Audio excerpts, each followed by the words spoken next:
திருப்பூர் மாவட்டம் அவிநாசி அருகே கார் கண்ணாடியில் படிந்திருந்த தூசியில் பெயர் எழுதிய 4ஆம் வகுப்பு படிக்கும் சிறுவனை வீட்டிற்குள் வைத்து அடித்து துன்புறுத்தியதுடன் தட்டி கேட்ட உறவினர்களை கத்தியால் குத்திய சம்பவம் அதிர்ச்சியை ஏற்படுத்தியுள்ளது.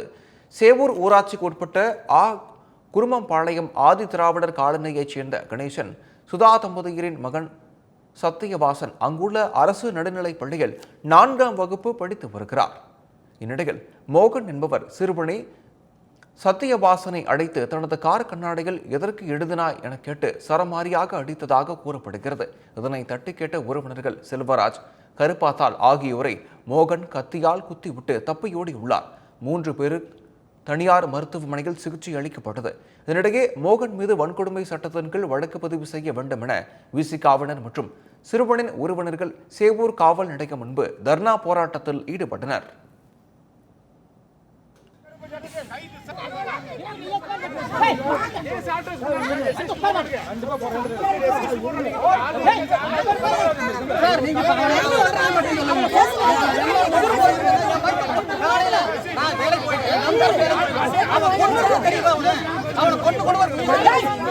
சிவகங்கையில் தற்காலிகமாக அமைக்கப்பட்ட கூடாரங்களில் மழைநீர் புகுந்ததால் அங்கு குடியிருக்கும் நரிக்குறவர் சமுதாய மக்கள் கடும் அவதிக்கு ஆளாகியுள்ளனர். சிவகங்கை பழமழை நகர் பகுதியில் 300க்கும் மேற்பட்ட நரிக்குறவர் சமுதாய மக்கள் வசித்து வருகிறார்கள். சிவகங்கை சுற்றுவட்டார சாலை அமைப்பதற்காக அங்கிருந்த 8 குடியிருப்புகள் அகற்றப்பட்ட நிலையில் வீட்டை இழந்தவர்களுக்கு தகரத்தினால் ஆன கூடாரங்களை அரசு அமைத்து கொடுத்தது. இந்த தகர கூடாரங்களில் வெயில் நேரத்தில் அதிக வெப்பம் உள்வாங்கப்படும் நிலையில் மழை நேரங்களில் நீர் உள்ளே புகுந்து வாழ முடியாத சூழல் ஏற்படுகிறது.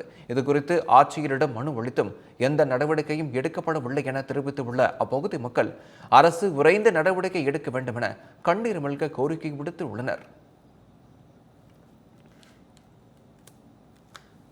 இலங்கை கடற்படையால் கைது செய்யப்பட்ட மண்டப மீனவர்கள் 8 பேருக்கு வரும் 27ஆம் தேதி வரை காவல் நீட்டிக்கப்பட்டுள்ளது.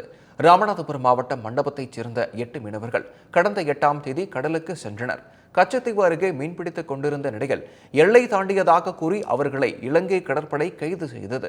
தொடர்ந்து 8 பேரும் ஊர்காவல்துறை நீதிமன்றத்தில் ஆஜர்படுத்தப்பட்டு யாழ்ப்பாணம் சிறையில் அடைக்கப்பட்டனர். இந்நிலையில் மீனவர்களை மீண்டும் நீதிமன்றத்தில் ஆஜர்படுத்திய நிலையில் வரும் 27ஆம் தேதி வரை அவர்களை காவலில் வைக்க நீதிபதி உத்தரவிட்டார்.